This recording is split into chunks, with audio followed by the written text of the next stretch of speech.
C'est un grand retour en arrière. C'est 69 ans en arrière. 68 ans, exactement. Ça vous rajeunit. Ça fait curieux. On est presque à la même époque, hein. On est au mois d'août, pas loin du 19 août. Alors, c'est d'autant plus impressionnant quand même. J'ai commencé par être mobilisé presque 3 ans, parce que j'étais de la classe 39.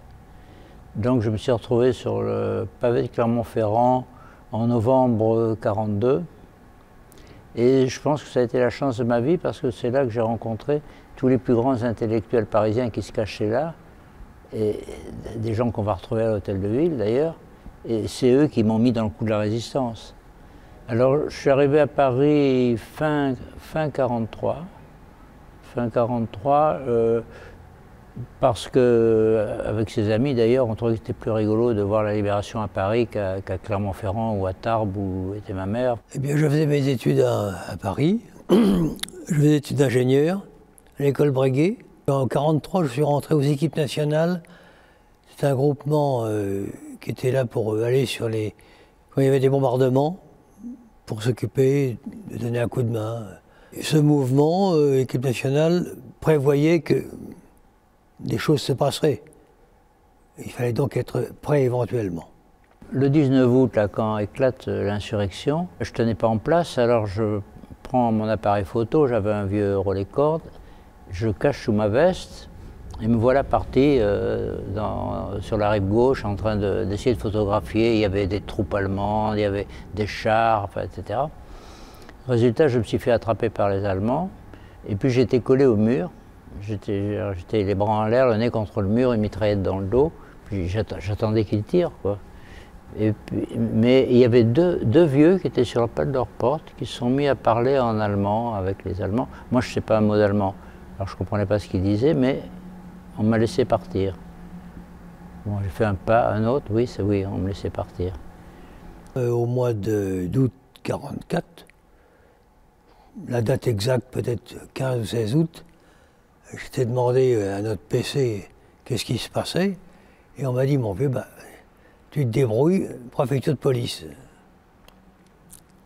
Alors je me suis débrouillé, et je suis parti à pied de chez moi. J'habitais à la Porte Dauphine, et puis je suis monté jusqu'à la préfecture comme ça, à pied. Et il y avait une sorte de petit quartier général en bas de la rue Saint-Jacques, dans un appartement.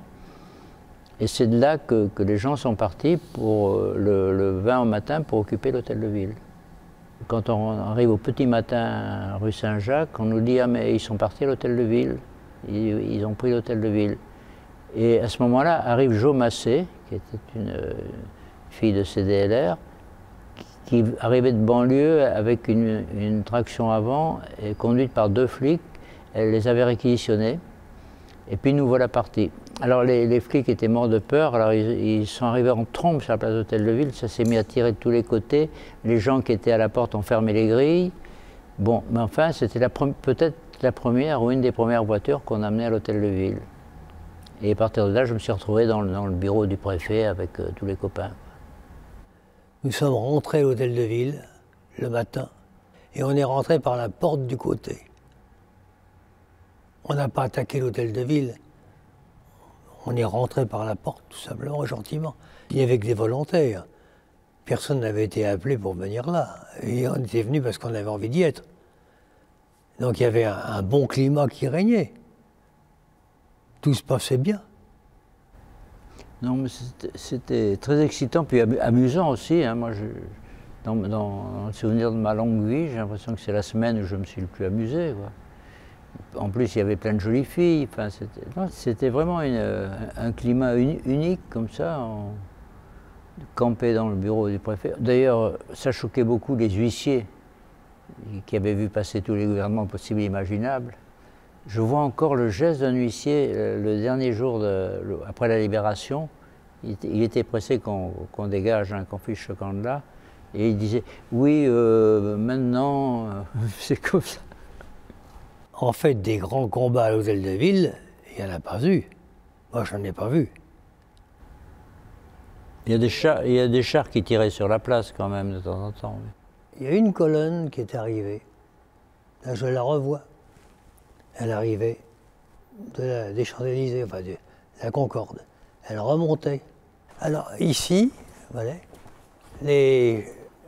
une colonne de chars allemands est arrivée, et un motocycliste allemand qui était devant.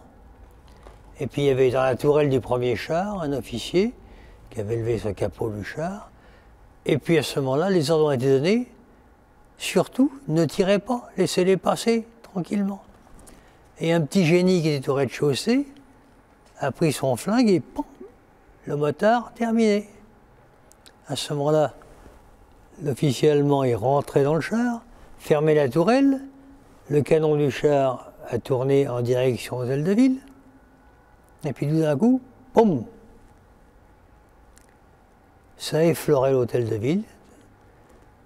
Quels ordres ont-ils reçus, je n'en sais rien, mais grâce à Dieu, ils sont repartis. C'est arrêté là. Et je crois qu'on peut se dire quand même qu'on a eu beaucoup de chance d'être encore là. Mais quand on est jeune, on se croit immortel. Absolument. On ne pense pas au danger du tout. Non.